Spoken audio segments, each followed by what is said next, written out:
बिस्मिल्लाहिर्रहमानिर्रहीम अस्सलाम वालेकुम। MTH 324 multi variable and integral calculus, जिसको मैं शॉर्टली MIC भी बोलूँगा। तो ये हम स्टूडेंट स्टार्ट कर रहे हैं और आज इसमें फर्स्ट टॉपिक है फंक्शंस ऑफ सेवरल वेरिएबल्स। यहाँ पे फंक्शंस का इंट्रोडक्शन मैं दूंगा और ज़्यादातर हम आज के लेक्चर में थ्योरी ही डिस्कस करेंगे, लेकिन इसका मतलब ये नहीं है कि आपके कोर्स में थ्योरी जो है वो एक मेन पार्ट है। याद रखिएगा, थ्योरी को आपने जस्ट जो है वो MCQ के पॉइंट ऑफ व्यू से देखना है और कॉन्सेप्ट के पॉइंट ऑफ व्यू से देखना है। आपने ज़्यादा प्रैक्टिस करनी है। जो हम एक्सरसाइजेज के क्वेश्चंस स्टडी करेंगे, डिस्कस करेंगे, उनकी प्रैक्टिस करनी है, क्योंकि मेनली आपको पेपर कुछ इसी तरह का आएगा। तो ये स्टार्ट करते हैं फंक्शंस ऑफ सेवरल वेरिएबल से। तो आमतौर पर एक वेरिएबल पर मुश्तमिल फंक्शन को, जैसे f(x) है, इसको मैं x केयर भी लिख सकता हूँ। सिंगल वेरिएबल फंक्शन हम कहते हैं। सेवरल वेरिएबल का मतलब भी फिर यही है कि यहाँ पे एक से ज़्यादा वेरिएबल होने चाहिए जिन पर फंक्शन डिपेंडेंट हो। यहाँ पे स्टूडेंट्स x जो है ये वेरिएबल है और f(x) एक फंक्शन है जिसको हम y से भी रिप्रेजेंट कर सकते हैं। अगर हम यहाँ पे ये हम लिख सकते हैं कि सिंगल वेरिएबल। अगर हम बात कर रहे हैं सेवरल वेरिएबल्स की, तो इसका मतलब है कि दो या दो से ज़्यादा वेरिएबल्स होने चाहिए। मिसाल के तौर पर हमारे पास एक फंक्शन है f(x)y। अब इसमें दो वेरिएबल हैं x और y। तो ये हमारे पास कुछ इस तरह से भी हो सकता है, x² + y²। तो ये फंक्शन ऑफ टू वेरिएबल है, तो ये basically function of several variables की कंडीशन में आता है। यहाँ पे x और y दो वेरिएबल हैं जिन पर फंक्शन डिपेंडेंट है। इसी तरह से हम तीन वेरिएबल्स की भी बात कर सकते हैं, f(x), y, z। तो ये किसी और फॉर्म में हो सकता है, मिसाल के तौर पर √(x² + y² + z²। तो ये भी एक फंक्शन है जो कि तीन वेरिएबल पर डिपेंडेंट है। तो एक फंक्शन हमारे पास इस तरह से भी हो सकता है, f(x)y = sin xy। ये ट्रिग्नोमेट्रिक फॉर्म में हमारे पास फंक्शन है। ऊपर जो हमने फंक्शन लिखे हैं ये बेसिकली अलजेब्रिक फॉर्म में है हमारे पास, और ये वाला फंक्शन जो हमने अभी लिखा है साइन के फॉर्म में, तो ये बेसिकली ट्रिग्नोमेट्रिक फंक्शन है, लेकिन ये भी दो वेरिएबल्स पे डिपेंडेंट है, इसलिए इसको भी हम several function of several variable की कंडीशन टाइप में डिस्कस करेंगे। तो दो या दो से ज़्यादा वेरिएबल्स पर मुश्तमिल जो फंक्शन होता है, जो दो या दो से ज़्यादा वेरिएबल पर जो फंक्शन डिपेंडेंट होता है, उसको हम फंक्शन ऑफ सेवरल वेरिएबल कहते हैं।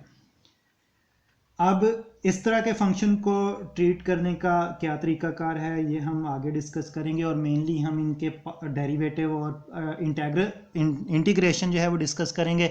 लेकिन यहाँ पे फंक्शन से रिलेटेड कुछ चीज़ें जो हैं वो हम स्टडी कर लेते हैं।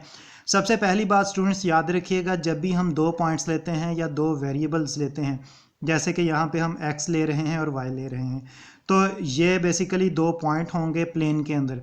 ज्योमेट्रिकली अगर हम बात करना चाहें तो इन दो पॉइंट्स को अगर हम आपस में ज्वाइन करें तो शॉर्टेस्ट पॉइंट ऑफ व्यू से जो हम ज्वाइन कर सकते हैं वो हमें एक स्ट्रेट लाइन मिलेगी।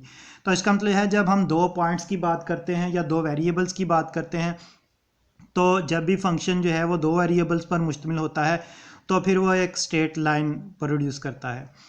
अच्छा, तो फिर स्ट्रेट लाइन की इक्वेशन हमारे पास होती है y = mx। यहाँ पे m जो है ये स्लोप है लाइन की जो स्ट्रेट लाइन प्रोड्यूस हो रही है। दूसरी चीज़ ये है कि हमारे पास जो X Y straight line generate होगी, एक्स और वाई को ज्वाइन करने से ये एक्स वाई प्लेन में होगी, और एक्स वाई प्लेन में ये कहीं पे भी हो सकती है, मतलब किसी भी क्वाड्रेंट में हो सकती है। डिपेंड करेगा कि एक्स और वाई जो है वो किस क्वाड्रेंट में लाई करते हैं, उसके लिहाज से हमें लाइन मिलेगी। तो इस तरह की लाइन को हम कंट्रोल लाइन भी कहते हैं, कंट्रोल लाइन। उसकी वजह क्या है, बेसिकली ये लाइन जो होती है ये एक सरफेस को कवर कर रही होती है। मिसाल के तौर पर अगर हमारे पास यहाँ पे एक्स वाई लाइन बन रही है जो फंक्शन को डिफाइन कर रही है, तो इसके नीचे ये प्लेन के अंदर जितनी भी ये सरफेस आ रही है, सरफेस एरिया, ये सरफेस को कवर कर रही है ये लाइन। या हम ये कह सकते हैं कि ये लाइन जो है एक सरफेस को कट करती हुई गुजर रही है, ठीक है। ये प्लेन पूरी एक सरफेस है और इस सरफेस को यहाँ से कट करती ये समझ लें कि हमारा प्लेन यहाँ से यहाँ तक है, तो इस प्लेन को कट करती हुई ये लाइन गुजर रही है। ऊपर वाला पार्ट जो है वो शामिल नहीं हो रहा, सिर्फ नीचे वाला पार्ट शामिल हो रहा है। तो इस तरह से इस लाइन को फिर हम कंटूर लाइन कहते हैं। अच्छा, अगर हमारे पास फंक्शन जो है वो 2 से ज़्यादा वेरिएबल पर मुश्तमिल हो, मिसाल के तौर पर फंक्शन हमारे पास है 3 वेरिएबल्स पर मुश्तमिल, f of x y and g, तो तब हमारे पास ज्योमेट्रिकली जो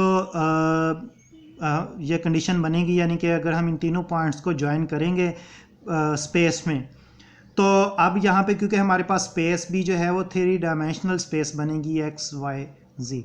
तो इस स्पेस में जब हम हमारे पास ये जो वेरिएबल्स हमें दिए गए होंगे और इनको ज्वाइन करते हुए हम जो ज्योमेट्री देखेंगे, तो ज्योमेट्री बेसिकली हमें एक सरफेस देगी। तो यहाँ पे लाइन नहीं, यहाँ पे हमें एक सरफेस मिलेगी। अब वो सरफेस बाउंडेड भी हो सकती है, ओपन भी हो सकती है।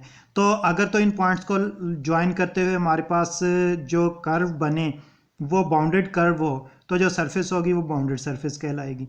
और अगर हम इन पॉइंट्स को ज्वाइन करते हुए हमारे पास एक ओपन जो है वो स्पेस बने, तो तब जो है हम इसको कुछ इस फॉर्म में भी हम रिप्रेजेंट कर सकते हैं, तो तब हम इसको ओपन सरफेस कहेंगे। तो ये तो ज्योमेट्रिकल इंटरप्रिटेशन है फंक्शन ऑफ सेवरल वेरिएबल्स की, और इसमें हमने सिर्फ 2 और 3 वेरिएबल्स पर बेस्ड जो है वो ज्योमेट्रिकल इंटरप्रिटेशन देखी है। अगर हाँ इससे ज़्यादा हमारे पास वेरिएबल्स हों तो फिर जो ज्योमेट्री बनती है वो कम्प्लेक्स ज्योमेट्री बनती है, और हमने इतनी कम्प्लेक्स ज्योमेट्री तक नहीं जाना, आपके सिलेबस में नहीं है। नेक्स्ट हम बात करते हैं फंक्शन की डोमेन की। इस तरह के फंक्शन की डोमेन क्या होगी, क्योंकि फंक्शन की डोमेन किसी एक वेरिएबल पर डिपेंडेंट नहीं है, 2 वेरिएबल हैं तो फिर डोमेन के भी कम से कम 2 पॉइंट होंगे। तो अच्छा, अब बेसिकली कोई भी फंक्शन जो है उसकी डोमेन यहाँ पे जो है वो होगी जिसमें फंक्शन जो है वो अनडिफाइंड ना हो जाए। यानी कि अगर हमारे पास फ़र्ज़ करें हमारे पास जो है एक्स जो है वो स्टार्ट किया हमने एक पॉइंट ए से, y जो है उसकी वैल्यू हमने स्टार्ट की एक पॉइंट बी से। अब a और b को पुट करने से हमारे पास जो function f of x Y है, तो ये अगर अनडिफाइंड नहीं होता, अनडिफाइंड,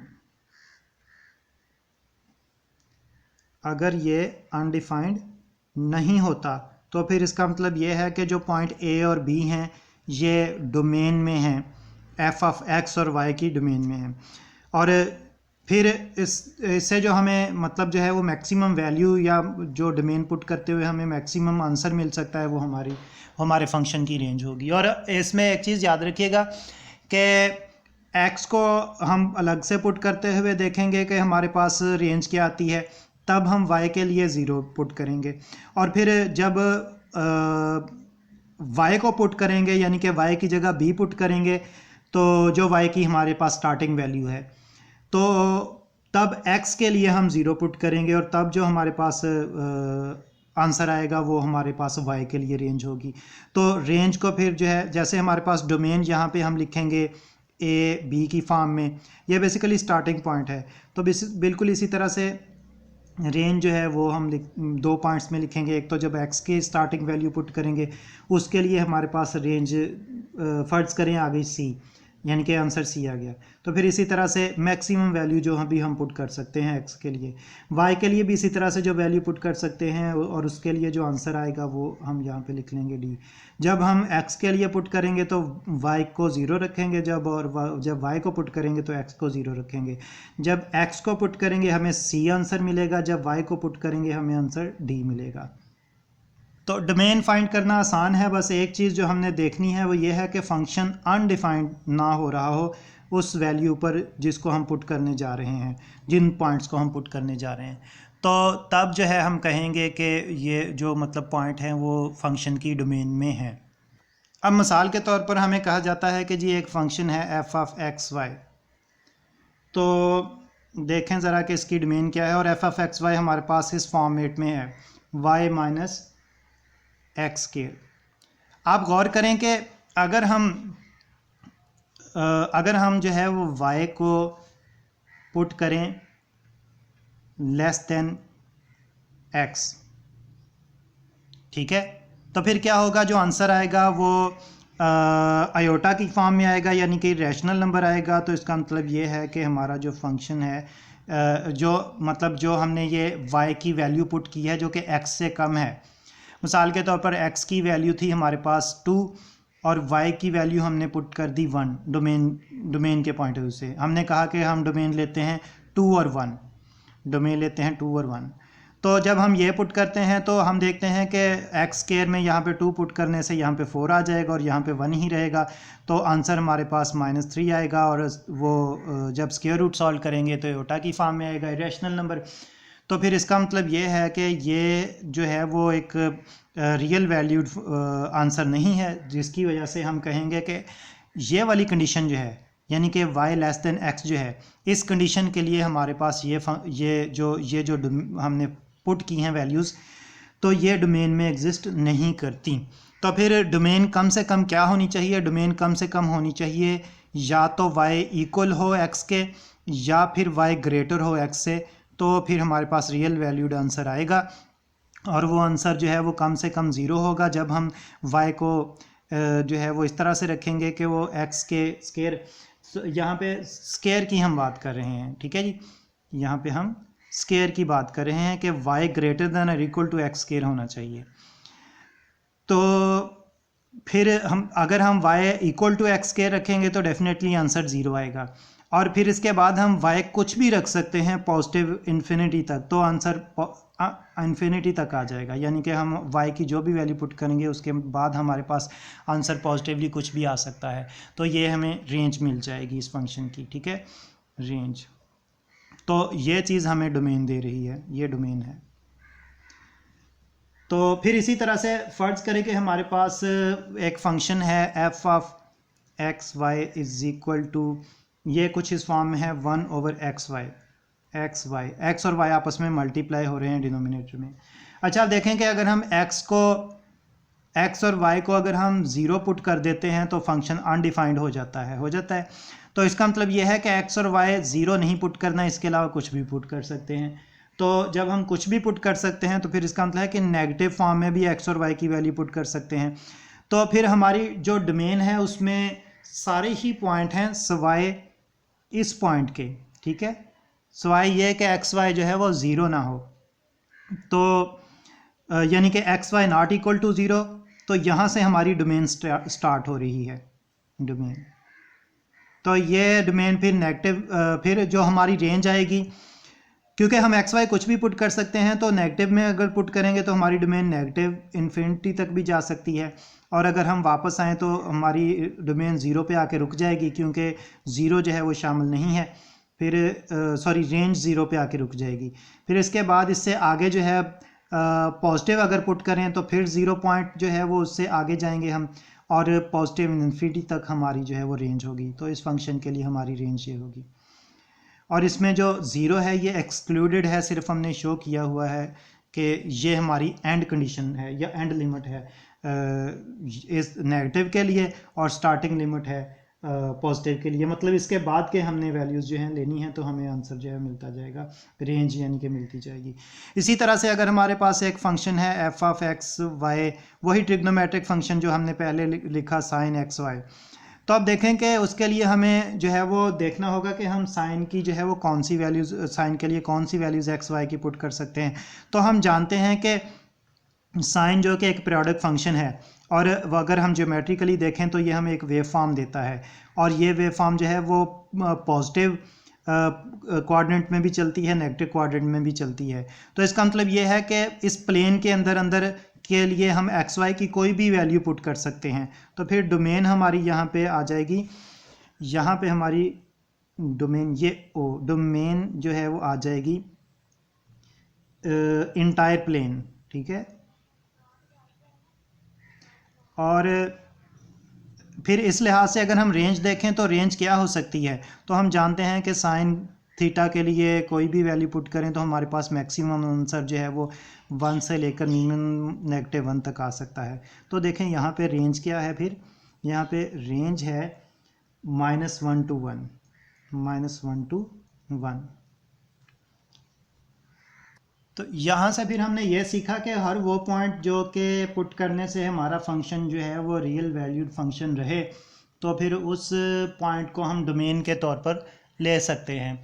लेकिन अगर उससे बिल्कुल करीबी पॉइंट को हम पुट करते हुए देखें कि हमारा फंक्शन जो है वो real valued undefined defined function नहीं रहता, बल्कि अनडिफाइंड हो जाता है या इरेशनल हो जाता है, तो फिर हमारा जो फंक्शन है वो वाली यानी कि डोमेन जो है, वो पॉइंट जो है हम डोमेन के तौर पर नहीं ले सकते। अच्छा, फिर इसके बाद हम अगली बात करते हैं लिमिट की। हम कोई भी पॉइंट लेकर, यानी कि हमारे पास x और y है, तो हम कहते हैं कि x और y जो हैं ये अप्रोच कर रहे हैं a और b को, मतलब x की जगह हम a पुट करें और y की जगह हम क्या पुट करें, b। तो अगर हम फंक्शन में ये लिमिट जो है वो पुट करें कुछ इस तरह से, हम लिख लेते हैं कि x y approaches to A B f of x y, और ये पुट करने से फिर हमारे पास जो मतलब जो आंसर है वो एक डेफिनेट आंसर आना चाहिए, डिफाइंड। ठीक है, डिफाइंड का मतलब ये है कि एक डेफिनेट आंसर आना चाहिए, फंक्शन अनडिफाइंड ना हो जाए। तो फिर हम कह सकते हैं कि जो पॉइंट ए बी हैं या जो हमने ये लिमिट पुट की है ये एग्जिस्ट करती है। ठीक है, फिर हम कह सकते हैं कि लिमिट जो है, जो गिवन लिमिट हमने अप्लाई की है ये एग्जिस्ट करती है।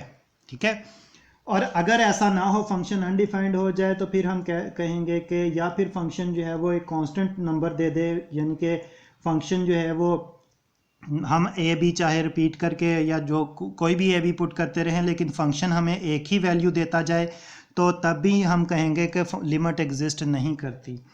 अच्छा, यहाँ पे हम इसी की एक एग्जांपल डिस्कस कर लेते हैं। मिसाल के तौर पर हमारे पास एक फंक्शन है, कुछ इस फॉर्म में है, F of x Y is equal to X Y divided by X square plus Y square. तो अब हमें कहा गया है कि चेक करें कि X Y approaches to zero zero, क्या ये लिमिट एग्जिस्ट करती है या नहीं करती। तो इसके लिए हमने क्या करना है, बेसिकली हमें कुछ इस फॉर्म में कहा जाएगा कि limit X Y approaches to zero zero X Y X square plus Y square exist, यानी कि ये चेक करें। अच्छा जी, ये चेक करने के लिए फिर हमें क्या करना पड़ेगा। अगर तो हम डायरेक्टली ज़ीरो ज़ीरो पुट कर दें तो हमारे सामने ही है ये बात के आंसर जो है वो ज़ीरो ओवर ज़ीरो आ जाएगा, जो कि अनडिफाइंड फॉर्म है। ठीक है, तो आप देख रहे हैं यहाँ पे भी ज़ीरो होगा, यहाँ पे भी ज़ीरो ज़ीरो ज़ीरो आ जाएगा, तो ज़ीरो ओवर ज़ीरो जो है ये एक अनडिफाइंड फॉर्म है, तो फिर इसका मतलब यह है कि लिमिट एग्जिस्ट नहीं करेगी। लेकिन बेसिकली हम ऐसे डायरेक्टली पुट नहीं करेंगे, हम क्या करेंगे, हम अपने फंक्शन को थोड़ा सा एवेलुएट करेंगे, और उसके लिए हम जो है वो कोई ना कोई कंसेप्ट, कोई ना कोई जो है वो इस्तेमाल करेंगे, ऐसी टेक्निक जिसकी मदद से हम एक्स और वाई को रिप्लेस कर सकें या दोनों में से किसी एक को रिप्लेस कर सकें, और फिर हम जो है वो लिमिट पुट करके देखेंगे। अगर तब भी हमारे पास जो है वो अनडिफाइंड फॉर्म ही आती है तब लिमिट एग्जिस्ट नहीं करेगी, लेकिन और या फिर अगर कांस्टेंट आ जाता है कोई भी वैल्यू पुट करने से तब भी लिमिट एग्जिस्ट नहीं करेगी। अच्छा, अब देखेंगे, हमने ये देखा था कि एक्स और वाई को अगर हम ज्वाइन करें तो हमें एक स्ट्रेट लाइन मिलती है, और उस स्ट्रेट लाइन की इक्वेशन हमारे पास आती है y is equal to M X. तो देखें कि हम y को यहाँ पे रिप्लेस कर सकते हैं एम एक्स से। तो फिर अगर हम रिप्लेस करें तो हमारा फंक्शन जो है वो कुछ इस फॉर्म में आ जाएगा, लिमिट हम साथ ही रखेंगे, X Y approaches to zero zero, तो x इंटू एक्स एम आ गया। ठीक है, मैंने m बाद में लिख लिया, और नीचे हमारे पास x square plus Y square की जगह एक्स स्केयर एम स्केयर आ गया। अब देखें कि ये हमारे पास बन गया एक्स स्केयर। अच्छा, अभी लिमिट को जो है वो साथ ही लिखना है, तो मैं नीचे जो है वो लिखता हूँ, limit X Y approaches to zero zero, तो हमारे पास ये ऊपर आ जाएगा एम एक्स स्केयर, और नीचे देखें कि एक्स स्केयर कॉमन आ रहा है, तो X square into one plus M square, तो एक्स स्केयर से कैंसिल आउट हो गया। तो हमें बचा क्या, हमारे पास जो बाकी है वो है X Y approaches to 0 0 m over 1 plus M square. अब यहाँ पे तो कोई वेरिएबल रहा ही नहीं जिसकी जगह हम लिमिट पुट करें, ऐसे ही है। देखें कि m है, एक्स वाई में से कोई भी नहीं बचा, तो इसका मतलब ये है कि ये एक कांस्टेंट वैल्यू आ गई है, तो जिसका हम मज़ीद कुछ भी नहीं कर सकते। लिमिट, कोई भी लिमिट जो है यहाँ पे अप्लाई नहीं हो सकती। जब कोई भी लिमिट यहाँ पे अप्लाई नहीं हो सकती तो फिर हम लिखेंगे कि जो लिमिट है एक्स वाई अप्रोचेस टू 0 0, ये जब हमने फंक्शन पे पुट की तो ये लिमिट एग्जिस्ट नहीं करती, डज नॉट एग्जिस्ट। नेक्स्ट है हमारे पास कंटिन्यूटी। तो इसमें भी हमें जो है वो क्वेश्चन आ जाता है कि फंक्शन जो है दो वेरिएबल पर मुश्तमिल है, तो बताएं कि ये एक गिवन पॉइंट पर ये कंटिन्यूस है या नहीं है। तो यानी कि हमें एक्स वाई जो है वो गिवन दे दिया गया है कि ये ए बी पॉइंट्स हैं, तो इन पॉइंट्स पर फंक्शन कंटिन्यूस है या नहीं है।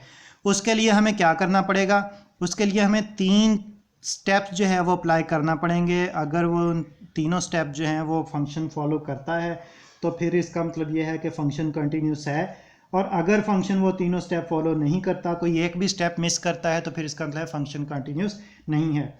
अब सबसे पहला स्टेप क्या है? सबसे पहला स्टेप ये है कि फंक्शन है हमारे पास, फंक्शन यहाँ पे मैं ऊपर लिख देता हूँ, एफ ऑफ एक्स वाई हमारे पास फंक्शन है।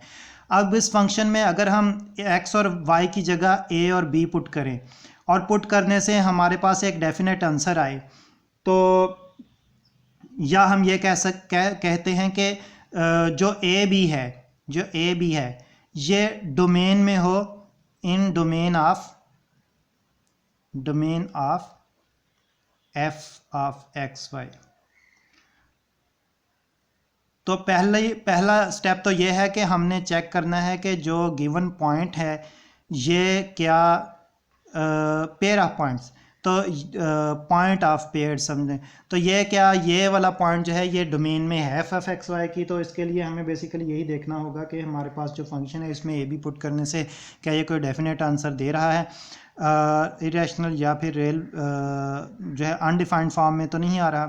पहली चीज़, सिंपल फंक्शन में हमने ए और बी पुट करने हैं, ठीक है, लिमिट वाली यहाँ पे बात जो है वो नहीं है। अच्छा, दूसरी चीज़, अगर हम लिमिट अप्लाई करें तो यानी कि पहली चीज़ हमने देखनी है कि ए बी जो है वो डोमेन में है या नहीं। दूसरी चीज़ हमने लिमिट अप्लाई करके देखनी है, limit X Y approaches to A B F of x Y. तो अगर तो लिमिट पुट करने से हमें कोई डेफिनेट आंसर मिल जाता है, या फिर हम ये कहते हैं कि लिमिट जो है वो एग्जिस्ट करती है। लिमिट अगर एग्जिस्ट करती है तो फिर हम कह सकते हैं कि ये फंक्शन कंटिन्यूस है। तो ये दूसरा चेक है। तीसरा चेक क्या है, जब हम लिमिट पुट करें तो हमें एक सिंगल वैल्यूड आंसर मिलना चाहिए। एक ही लिमिट पुट करने से ऐसा ना हो कि हमें जो है वो डिफरेंट आंसर जो हैं वो एक्सपेक्टेड हों। ऐसा कैसे हो सकता है? एक क्वाड्रेटिक इक्वेशन में हम जानते हैं कि एक क्वाड्रेटिक इक्वेशन को जब हम सॉल्व करते हैं तो उसमें हमें एक से ज़्यादा वैल्यूज़ मिलती हैं एक वेरिएबल की। तो यहाँ पे भी जो है वो इस तरह की कंडीशन हो सकती है। तो फिर हमारे पास जो है वो पॉसिबिलिटी क्या है, फंक्शन के कंटिन्यू होने की कंडीशन क्या है, वो चेक ये है कि जब हम लिमिट पुट करें तो लिमिट पुट करने से हमें एक डेफिनेट सिंगल वैल्यूड आंसर मिलना चाहिए। तो हमारा जो ये तीसरा चेक है, तो हमारा फंक्शन कंटिन्यूस होगा। मैं रिपीट करता हूँ यहाँ पे कंटिन्यूटी को, कि कंटिन्यूटी अगर हमने किसी भी फंक्शन की किसी गिवन पॉइंट पे चेक करनी है तो हमें सबसे पहले क्या करना होगा, हमें सबसे पहले देखना होगा कि वो गिवन पॉइंट जो है वो फंक्शन की डोमेन में है या नहीं।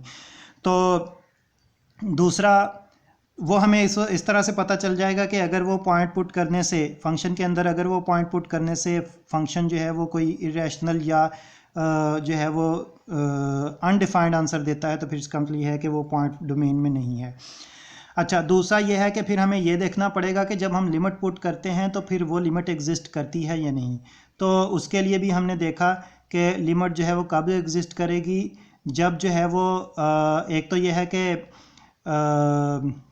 हमारे पास जो आंसर पुट करने से अनडिफाइंड फॉर्म ना आ जाए। दूसरा ये है कि लिमिट अप्लाई करते हुए दरमियान में कोई कांस्टेंट ना आ जाए जिससे हम जो है वो कोई मतलब वेरिएबल पुट करके हम कोई आंसर ना ले सकें, तो तब भी जो है वो लिमिट एग्जिस्ट नहीं करेगी, अदरवाइज लिमिट एग्जिस्ट करेगी। तीसरा चेक क्या है? तीसरा चेक ये है कि जब हम लिमिट को सॉल्व करें तो लिमिट सॉल्व करने के बाद हमें एक सिंगल वैल्यूड आंसर मिले, हमें वेरिएबल की मल्टीपल वैल्यूज़ जो हैं वो फंक्शन की ना मिलें, तो हमारा जो फंक्शन होगा वो कंटिन्यूस होगा। इन डिस्कशन से रिलेटेड जो आज हमने जो पॉइंट्स डिस्कस किए हैं इनसे रिलेटेड जो है वो एक्सरसाइज मैं आपको नेक्स्ट लेक्चर में प्रपोज करूँगा। फ़िलहाल जो है वो आप इसी थ्योरी को जो है वो अच्छी तरह से तैयार कीजिएगा, और इससे रिलेटेड जो है वो बेसिकली थॉमस फिनी की बुक भी आप फॉलो कर सकते हैं, थॉमस एंड फिनी की कैलकुलस भी आप फॉलो कर सकते हैं, और उसके लिए चैप्टर 12 है basically multi variable function and partial derivatives. और इसके साथ साथ अगर आप ज़्यादा आसानी चाहते हैं तो आप लोग एसएम यूसुफ की जो बुक है कैलकुलस विद एनालिटिक ज्योमेट्री, तो उसको भी आप फॉलो कर सकते हैं। उसका सेकंड चैप्टर जो है उसमें ये टॉपिक है। इसके अलावा जो हमारी रिकमेंडेड बुक्स हैं बेसिकली वो मेन जो हैं वो हमने फॉलो करनी है, जो कि हमारे सिलेबस में रिकमेंडेड हैं, तो उनको हमने मेनली फॉलो करना है। लेकिन प्रैक्टिस के तौर पर मैंने जो दो बुक्स आपको बताई हैं वो भी फॉलो कर सकते हैं। सिलेबस में जो मेंशन बुक हैं, रिकमेंडेड बुक्स हैं, वो सिलेबस आपके पास है तो वहाँ से वो आप बुक्स देख सकते हैं। Thank you very much.